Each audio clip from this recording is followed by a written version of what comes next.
정말 통일을 하려면 이렇게나 많은 돈이 들어? 차라리 통일 안 하는 게 더 낫겠다. 그치? 얘들아, 너희들 뭘 보고 있니? 아빠, 통일이 되면 그냥 좋은 거인 줄 알았는데 그게 아닌가 봐요. 너무 우리 남한만 손해보는 것 같아요. 이것 좀 보세요. 너희들 통일에 대해 몰라도 너무 모르는구나. 네? 그게 무슨 말씀이세요? 유민아, 채민아, 혹시 그동안 꼭 이루고 싶은 일이지만 막상 시작하려니까 겁이 나거나 엄두가 안 나 미루고 있는 일은 없니?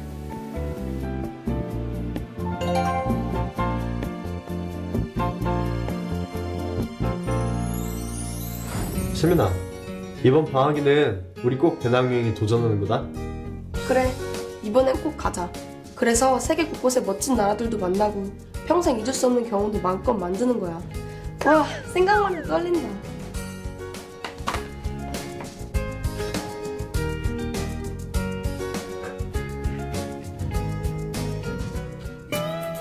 근데 채민아, 한 번도 못 가본 곳인데 위험하진 않을까?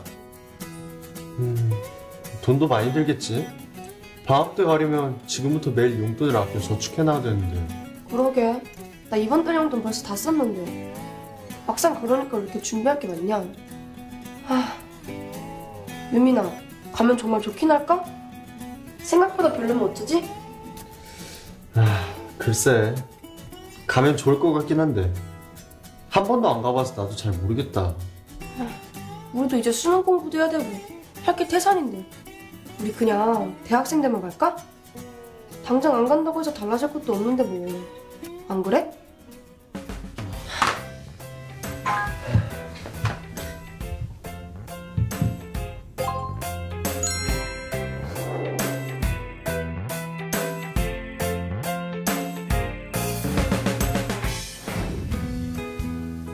사실은 전부터 채민이랑 세계 배낭여행 가자고 목표를 세웠는데 아직도 계획만 하다 말아요.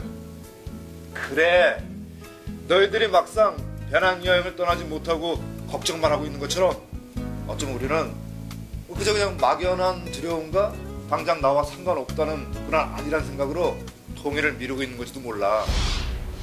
또한 통일 비용을 지불해야 된다는 생각에 통일이 오히려 손해라는 생각도 갖고 있지. 하지만 이걸 알아야 해. 우리가 분단 상황에 익숙해져서 모르는 것뿐이지 우리는 60년 넘게, 그리고 지금 이 순간에도 남북으로 분단되어 있기 때문에 많은 비용을 지출하고 있어. 바로 분단 비용이지. 분단 비용이요? 꼭 6.25까지 거슬러 올라가지 않아도 남북한의 대립과 북한의 도발 때문에 우리의 가슴을 아프게 한 사건들이 많이 있었지. 네, 평소에는 잘 모르다가 천안함 폭침이나 연평도 포격 같은 일이 뉴스에 나올 때는 정말 무섭고 슬퍼요. 같은 민족에게 상처를 주고 아픔을 주잖아요. 그런 거 보면 새삼 우리나라가 아직도 평화로운 나라는 아니라는 걸 깨달아요. 맞아. 남한과 북한은 여전히 휴전 중인 상태야. 그래서 한국은 국가 전체 예산의 10%가 넘는 돈을 국방 예산으로 쓰고 있어. 전에 한국의 병력이 65만 명이나 된다는 뉴스를 본 적이 있어요. 북한은 2배 정도 되는 119만 명이고. 저도 언젠간 그중 하나가 되겠죠. 녀석. 그래, 이처럼 우리가 분단 때문에 더 많은 병력이나 국방비를 쓰는 것도 분단 비용의 일부란다. 하지만 보이지 않는 분단 비용이 훨씬 더 크지.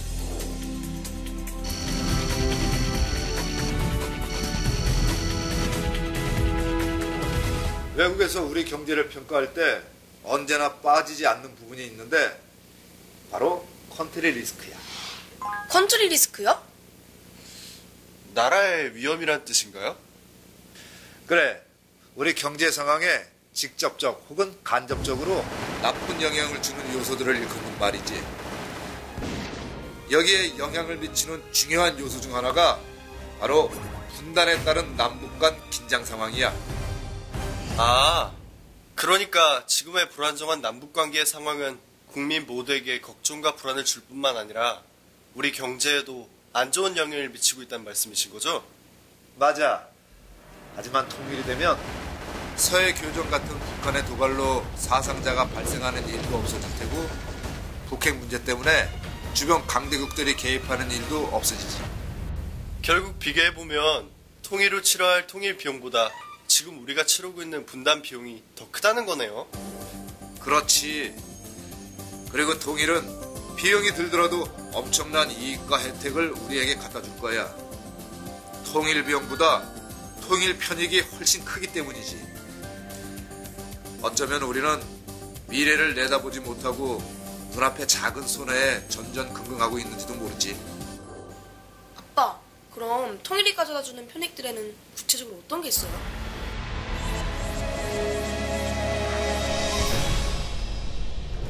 먼저 통일이 되면 국방비나 병력을 줄일 수도 있을 거고 불필요한 외교적 경쟁 비용도 사라지겠지. 그럼 이 비용들을 교육이나 사회복지 부분에 투자할 수도 있겠지. 우와, 대한민국이 더 행복해지겠는데요? 그럼 전 군대를 안 갈 수도 있겠네요. 만약 가게 되더라도 복무기간이 더 짧아질 수 있겠지. 아빠, 또 통일이 되면 우리나라가 선진국에 더 가까워질 수 있을까요? 만약 통일이 되면 우리나라의 국토와 인구의 규모가 크게 증가한단다. 현재 인구 5천만의 대한민국은 통일을 통해 인구 8천만에 가까운 국가로 성장하게 되는 거지. 게다가 또 지리적인 면에서는 어떤 효과가 있는 줄 아니? 국적이 막혀있기 때문에 우리의 해외 수출은 항상 바다와 하늘을 통할 수밖에 없어. 바닷길을 통해 부산항에서 유럽까지 가는 데는 한 달 정도가 걸린단다. 그렇게나 오래 걸려요? 하지만 통일이 되어 북한 지역을 자유롭게 통행할 수 있게 되면 부산에서 유럽까지 18일이면 충분하지. 바로 철도 운송을 통해서 말이야.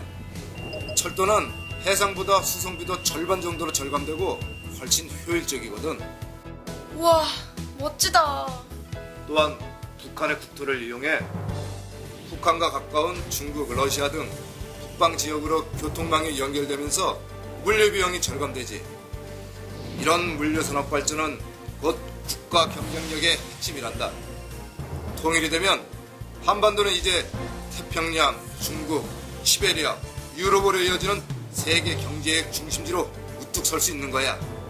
우와, 철도를 타고 러시아, 유럽까지 간다니 정말 꿈만 같다. 저랑 채민이의 꿈인 세계여행도 철도로 가능하겠는걸요? 그렇겠구나. 그리고 통일이 되면 대륙과 직접 연결되기 때문에 외국 취업 기회도 지금보다 훨씬 넓게 열리게 될 거고 국경에 구애받지 않는 통일한국에서는 너희들도 더 큰 꿈을 꿀 수 있겠지. 우와, 대단하다. 말만 들어도 우리가 선진국이 된 것 같아요. 이뿐만이 아니란다. 북한에 매장된 지하자원은 그야말로 무궁무진하지. 약 7천조 원에 달하는 북한의 풍부한 광물 자원과 북한의 인력을 활용한다면 통일 한국의 성장은 아마 무얼 상상하던 그 이상 아닐까? 전에 신문에서 봤는데요. 우리나라가 분단된 국가로 존재하는 한 이 이상의 경제적 발전은 어렵다고 하던데 그런 것도 통일이 되면 해결이 될까요? 그건 우리 내수 시장 기반이 약해서 세계 경제가 침체될 때 국내 경제의 타격이 커질 수 있기 때문이야. 이렇게 경기 변동이 심해지면 경제가 지속적으로 성장하기 어렵단다. 수출 경쟁력 못지않게 내수 시장을 통한 경제 성장도 중요하거든. 하지만 통일이 되어 북한 주민들의 소득이 향상되고 산업이 발전된다면 다시 우리 상품에 대한 구매력 증대로 나타나겠지? 그럼 국내 소비와 생산 규모도 더 커지게 되니까 기업은 튼튼한 내수 시장을 기반으로 세계적으로 경쟁력 있는 상품을 개발할 수 있는 거지. 우와, 멋지네요. 이 모든 게 정말 실현 가능한 거예요? 이러한 미래 예상은 결코 우리만의 생각이 아니야. 세계적인 투자은행 골드만삭스도 한반도의 통일은 위험보다는 기회 요인이라고 말했는걸.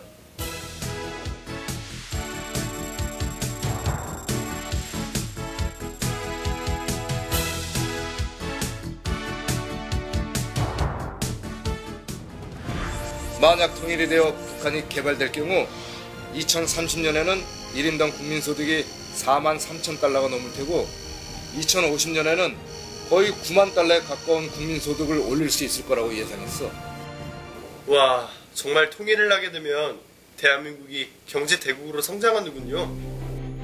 게다가 통일이 되면 통일 한국의 브랜드 가치는 더욱 높아진단다. 분쟁 지역이라는 이미지를 벗고 동북아의 평화와 번영의 중심 국가가 될 테니까. 또 국가 위험도가 감소하면서 한국 기업의 신용평가 등급도 상승하게 되겠지? 우와, 통일이 이렇게 우리에게 좋은 일인지 몰랐어요. 우리나라도 선진국 반열에 당당히 들어서겠는데요? 그럼 통일이 되면 우리나라가 아시아에서뿐만 아니라 세계적으로도 강대국이 된다는 점 분명하단다.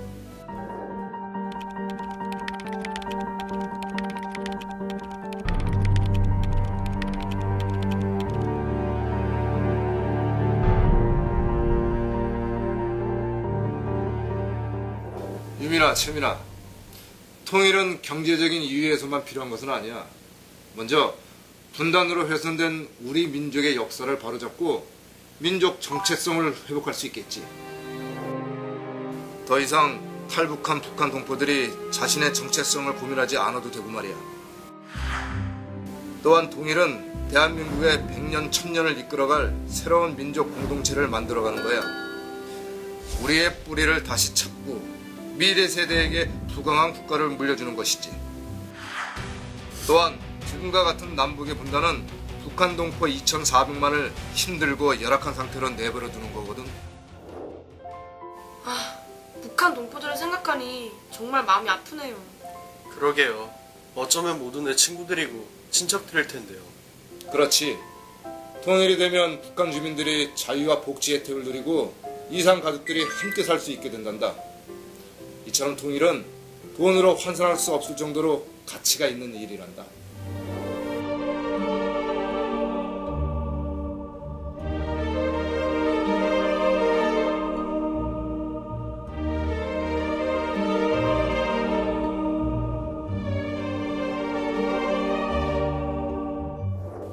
아빠, 우리처럼 분단되었다가 통일이 된 독일도 통일로 많은 이익을 봤었나요?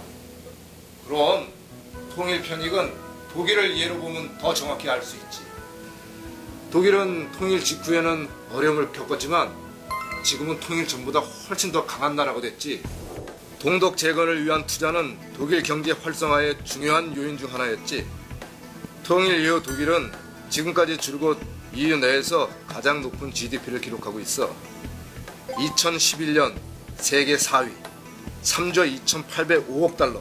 흔들림 없는 세계 5대 경제대국이지. 우와, 통일이 그렇게나 큰 성장을 가져다 줬어요? 게다가 대외적으로도 완전한 주권 국가로서 자신감을 바탕으로 독자적인 목소리와 영향력을 확대해가고 있어. EU와 G8의 의장국을 수임했고 세계적인 ODA 국가이기도 하지. 결국 독일은 통일을 통해 세계 경제와 정치의 중심으로 재도약하는 새로운 역사를 맞이한 거야. 아, 부럽다. 독일은 꼭 우리가 참고해야 할 역사적 사례네요. 정말 아빠 말씀을 들으니까 통일은 반드시 우리가 이뤄야 할 과제 같아요. 그런데 정말 우리가 통일을 이뤄낼 수 있을까요? 그럼 우리는 통일을 감당해낼 능력이 있고 말고. 우리는 먼저 받는 나라에서 먼저 하는 나라로 성장한 나라잖니. 게다가 G20 세계 정상회의를 개최하고 스포츠에서도 전 세계를 감탄시키고 한류 문화로 전 세계를 휩쓴 나라가 바로 우리나라 아니겠니? 불가능을 가능으로 만드는 우리가 가진 힘은 또 하나의 놀라운 역사를 만들 수 있을 거야. 하지만 통일은 당연히 오는 게 아니란다. 우리가 필요성을 절실히 느끼고 마음으로 다가가야 해. 가장 중요한 것은 통일에 대한 의지와 열정을 가져야 한다는 거지. 또 하나의 준비는 바로 통일 비용이란다. 실제로 통일을 하는데 필요한 비용을 마련하는 것이 반드시 필요하지. 너희들에게는 아직 통일이 막연한 얘기같이 들릴지 모르겠지만 이제 통일은 결코 먼 일이 아니란다. 어쩌면 바로 너희들이 통일을 이룰 수 있는 역사적인 세대일지도 모르잖니? 우리 민족의 소원인 통일을 이루는 역사를 말이야. 옛날 어머니들이 어려운 때를 대비해 쌀과 돈을 항아리에 모아뒀단다. 우리도 이제 통일을 대비해 통일 항아리를 하나씩 만들어 보면 어떨까? 통일은 작은 준비에서부터 시작하는 거니까 말이야. 네, 좋아요. 빵 하나씩 덜 먹으면 되죠. 저도요. 우리 미래를 위해 저축한다 생각하면 되죠.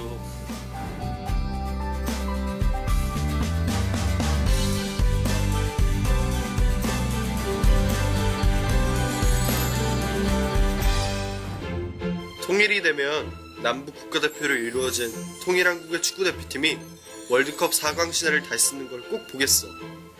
정말 모든 국민의 가슴이 뭉클해질 것 같아. 제일 먼저 금강산과 백두산을 가봐야지. 그리고 대륙 횡단열차를 타고 유럽 여행을 떠나는 거야. 와, 신난다. 통일이 되면 북한 명승 고족과 천혜의 관광지로 꼭 한번 가족 휴가 가야지. 어머니의 고향, 그동안 가보지 못한 고향을 내 아이들과 꼭 한번 가봐야지.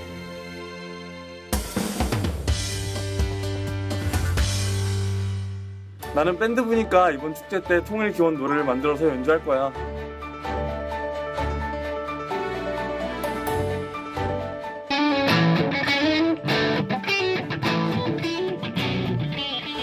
친구들과 통일 기원 영상을 찍어서 유튜브에 올릴 거야. 그럼 전 세계인들이 볼 수 있겠지? 웃어. 난 블로그에 통일을 주제로 웹툰을 그릴 거야.